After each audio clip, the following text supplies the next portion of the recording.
Several months ago, a friend of mine alerted me to a puzzling incident on an inner-city bus. Being a bus driver himself, he had heard of many of the usual generic stories that would be exchanged around the depot. Muggings, broken windows, the occasional couple attempting drunken sex. Some drivers even spoke of ghostly passengers who would pay their fare, take a seat on the upper deck, and then vanish without a trace. Those latter stories were of a kind which my friend enjoyed hearing, but never took seriously, considering them to be merely fictitious entertainment shared amongst co-workers, alleviating the tediousness of an empty depot at night. That was, until a fellow driver told him about Ruby. So intrigued by the account was I, that I took the time to contact all involved, piecing together what occurred as best I could. Ruby was a pleasant woman, even though she had reason not to be. In her early 40s, life was much harder than it should have been. Each day a struggle. Burdened by relative poverty since a child, she was compelled to spend most of her time scrimping and saving via 2 endless jobs, both of which she found neither well-paid nor enjoyable. But her current financial situation dictated the need. During the day, she worked as many hours as possible at a supermarket, stocking shelves and occasionally bagging groceries at the checkout for customers. At night, she would attend her second job as a cleaner at a factory manufacturing, of all things, cleaning products. The irony was not lost on her, and neither was the tediousness of it all. At the end of each drawn-out, tiresome day, Ruby would return home at night via a long and vapid bus journey, with just enough time to kiss her 13-year-old daughter, Angela, on the head, whispering sweet dreams to her as she slept, before herself turning in. This short, private moment of affection was what carried Ruby throughout her day, as it was for her daughter that she struggled. Angela's father had abandoned her when she was just 2 years old, and with no other family to speak of, at least none who could be relied upon, Ruby was left to work her fingers to the bone each day, clothing and feeding her daughter, while paying for a series of crippling medical bills brought about by the child's severe asthma. She of course did not grudge the situation, for her daughter's condition had improved markedly, and that sentiment meant more to her than any amount of work or hardship ever could. One night, Ruby was asked to work a few extra hours at the factory. While she was perpetually exhausted and yearned even for the most meager of rests, she accepted the offer gratefully, as more hours meant less debt. She simply could not afford to decline the opportunity. At 11:37 p.m., following the end of her shift, she stood at the nearest bus stop, illuminated by an overhead street lamp in the darkness, waiting with heavy eyelids for the last bus of the night to arrive.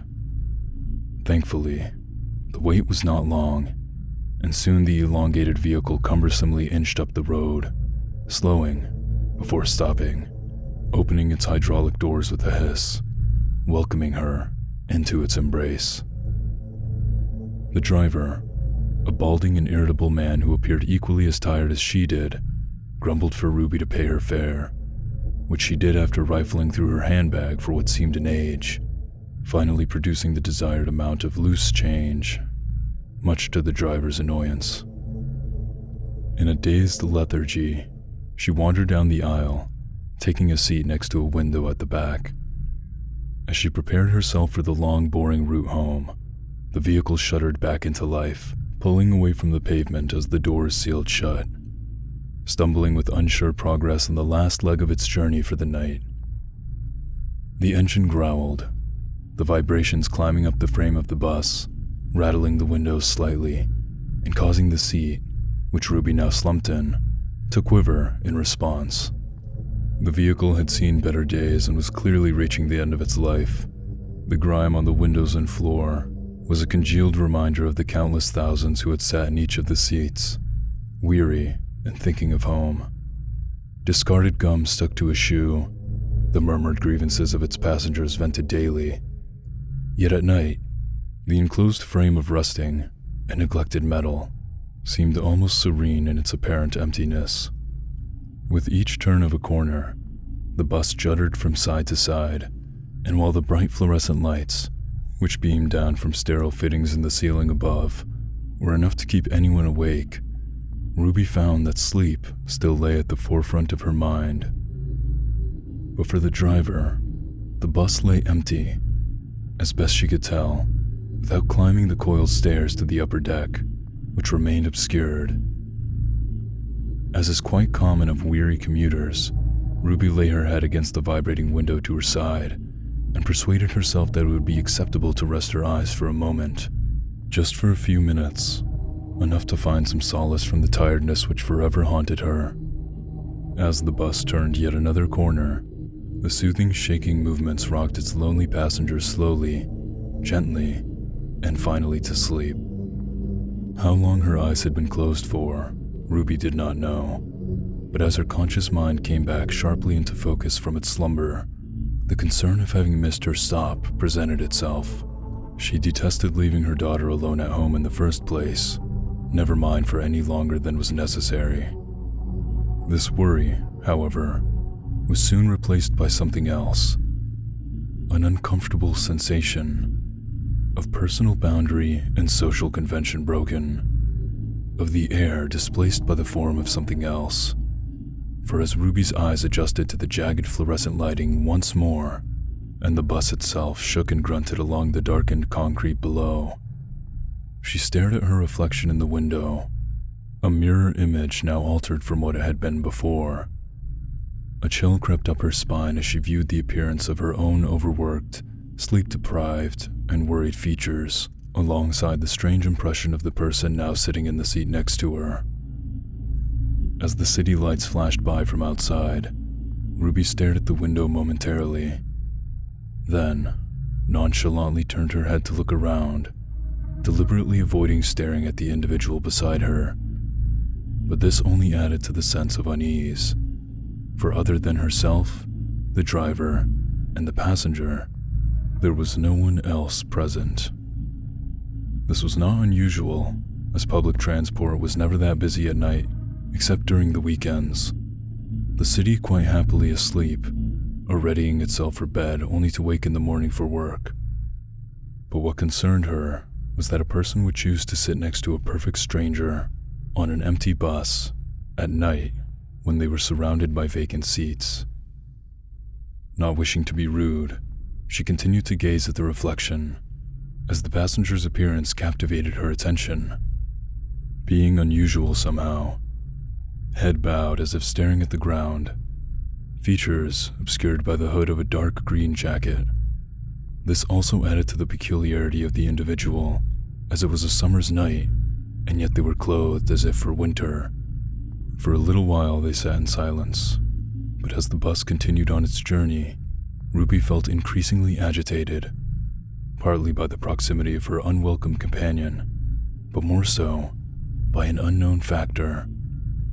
She could not truly identify why she was so anxious, but a nervousness had begun to overcome her, and the vocal silence which proved the only buffer between them poked and prodded at that sense of discomfort, pulling away at it like a scab. As seats rattled and the floor vibrated with each uneven depression of the road, she peered out of the window once more, attempting to allay her unquestionable, yet unexplained trepidation. The street which they were currently on was familiar to her, and with a welcome sigh, Ruby realized that she had not slept long enough to miss her stop. The sense of relief was enough to momentarily overcome her apprehension, and while caught in a more positive frame of mind, she began to consider simply talking to her unexpected traveling companion, to break the uncomfortable silence of one sitting so close. Slowly, she turned to the passenger, laying her eyes upon the figure. Their appearance was far removed from the distance and unreality of their mirror image. Immediately, Ruby felt frightened, as if staring at someone who should not be. The dark green jacket was dirtied and scuffed in places, accompanied by a damp smell, with a blackened material around the rim of the hood where once a lighter color had ruled, and it occurred to Ruby that she had not seen anything like it for many years. Made from waxed canvas, a raincoat in style, yet seemingly untouched by water for some time. The passenger's gender was a mystery, as what could be made out of his or her features implied neither, yet both. With head still bowed, staring down at the ground, the tip of a nose could be seen, the impression of a chin given, yet nothing more. "It's getting a little cold in here," said Ruby, half statement, the rest a question. She was surprised herself that the words flowed out of her mouth, but the peculiarity of the situation urged her to break the ice. For conversation is the melody of the mundane. Yet the passenger did not answer, remaining focused on the floor beneath their feet, the bus shuddering once more as it negotiated the city streets, almost completely devoid of life. A few minutes passed before, anxious at the lack of a reply, Ruby spoke once more, remarking that the driver had seemed a little grumpier than usual, concluding the observation with a nervously gentle laugh. Yet again, the passenger said nothing. Watching the world pass by outside, she decided that 2 attempts of conversation were quite enough. She would leave him or her alone and hope that the rest of the journey did not drag in too much, as a desire to be away from the strange person sitting beside her grew. Then a sound. An unnerving noise, one which crawled under the skin, of nail upon wood. Turning slowly to face her unwelcome companion once more, she found them staring down at the ground as they had always been. Yet the sound was coming from that seat, scratching, tearing. The passenger's hands were now poking through the gap between his or her own legs, dragging nails up and down against the wooden underneath, which supported the cushioned material in which they sat, in a horrible stuttering, jagged motion. The sound pierced air and eardrums alike, increasing in volume until Ruby, tired and now irritable, could no longer endure it. "Could you stop that, please?" she asked.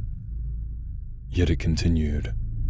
"Please stop that," Ruby said, this time in a forceful tone sharpened by exhaustion.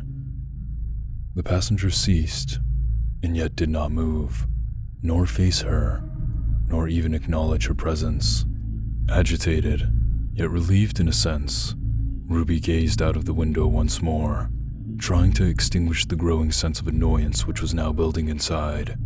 She took a deep breath and calmed herself with the knowledge that she would soon be home.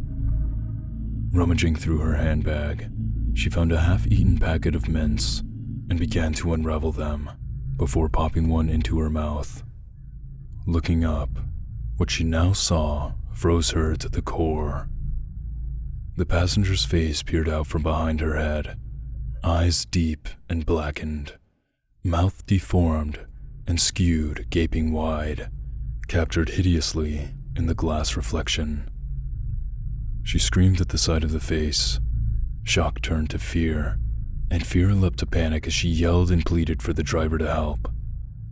The reflection leaned in, as a rasp of cold breath climbed down the back of her neck, body quivering in revulsion as the passenger placed a shriveled hand on her shoulder, 2 of the fingers long since removed at the knuckle. The touch was cold, and it awoke a sense of fear Ruby had never known. Clawing for survival, she shrieked as the distorted hand pulled her close. With effort steeped in terror, she tore away from the abhorrent grip, leaping into the seat in front, scrambling over the aisle and falling to the ground, bashing her cheek against the floor. The bus vibrated and rattled, hissed, groaned, as the passenger rose slowly to its feet, head bowed, shrouded by hood, dark green and tattered. "Please, God, help me," Ruby screamed, pulling herself along the floor by her fingertips. The passenger followed intently, stepping out into the aisle, proceeding slowly towards her. Scrambling and terrified, Ruby pulled herself to her feet, but as she did so, the bus veered wildly, untamed across the road. She stumbled against the momentum, but the hooded figure remained rooted and firm. The engine now roared and growled as it tore down the wrong side of a main road, then swerved around a corner onto a side street, yet the passenger stepped assuredly ever forward. As the vehicle raged onward, Ruby screamed for the driver to stop, but then it occurred to her. The bus had long since left its planned route. It screeched across concrete before hurtling down a lane which was barely wide enough to house a car, let alone anything more substantial. Then just as suddenly, the driver slammed on the brakes as the bus lurched to the side before coming to an abrupt halt. Thrown by the force, Ruby grasped onto a seat to brace her fall, twisting her wrist painfully through a safety handle in the process. The engine roar diminished to a weak whimper as the passenger stepped forward once more. Bruised and shaken, Ruby stumbled to the front of the bus, bashing her hands in desperation against the closed sliding doors, desperate for escape. No matter how loud she yelled, no matter how many times she struck with the sides of her fists against the metal and glass, it would not yield. She was trapped. Turning to plead with the driver to open the door to his cabin and shield her from the monstrosity bearing down upon her, she saw that it was too late. There he lay, draped across the wheel, unconscious or dead, his body entombed in the glass cubicle, the release button for the bus door goading her from the dashboard on the other side. Escape was inches away, yet denied by a panel of safety glass which she did not have the strength to break. A hush then fell as the figure continued towards her. "Please leave me alone," Ruby begged, fighting back tears. Yet the passenger did not answer. The head remained bowed as each footstep cleanly and clearly knocked on the floor, one after the other, closer, nearer. "What do you want from me?" But again, no answer, for a thing which should not be needs no justification. Tears now flowed down Ruby's face as terror spread like a cancer, clouding her thoughts and stemming her actions. Yet the passenger drew closer still, unmoved by her pleas. In a fit of utter desperation, Ruby turned to the driver once more. "Wake up. Please, God damn it, wake up," she cried, but he remained motionless. However, the passenger did not. It was upon her, standing only inches away, the muddied green raincoat sheltering a grotesque being implied inside. Raising its shriveled, deformed, and incomplete hand into the air, Ruby cowered, but as the figure came violently at her, a moment of utter instinct took over. She ducked out of the way at the very last second. Countless shards of glass rained over her as the passenger's half-fist impacted against the driver's cabin with brutal force, shattering the protective shell. Thrust by opportunity, Ruby poked her hand into the cabin, battering the release button next to the driver's head. The doors seethed open, and just as the passenger raised its hand once more, Ruby escaped into the night. The police were called and quickly attended the scene only to find the driver covered in glass, dazed but alive and well. He remembered very little of what took place, as the last thing he recalled was Ruby paying her fare, before he then passed out. There was no memory of driving the bus on the final leg of its journey, nor did he possess any knowledge of the hooded passenger who had smashed the driver's cabin. With no small amount of digging on my part, I was able to contact Ruby, who, after a little persuasion, spoke to me in detail about that night. The entire ordeal had taken its toll upon her, but she was not thankless for the experience, for despite being on its route, the bus had mysteriously stopped outside of her home. Stricken with terror, she had instinctively entered her tiny apartment and locked the door behind. But before phoning the police, she quickly called for an ambulance. Her daughter had suffered a terrible asthma attack and lay moments from death on the floor. Thankfully, she survived, The police found no evidence of the passenger, no CCTV footage, nor eyewitnesses. It was as if the hooded figure had vanished without a trace. All but for one chilling reminder that it had indeed been there. For at the seat where I had sat was a message, clawed into the wood underneath, 2 words which simply read, "Not yet." In Ruby's mind, those words have haunted her more than any hooded figure ever could. For if not yet, when?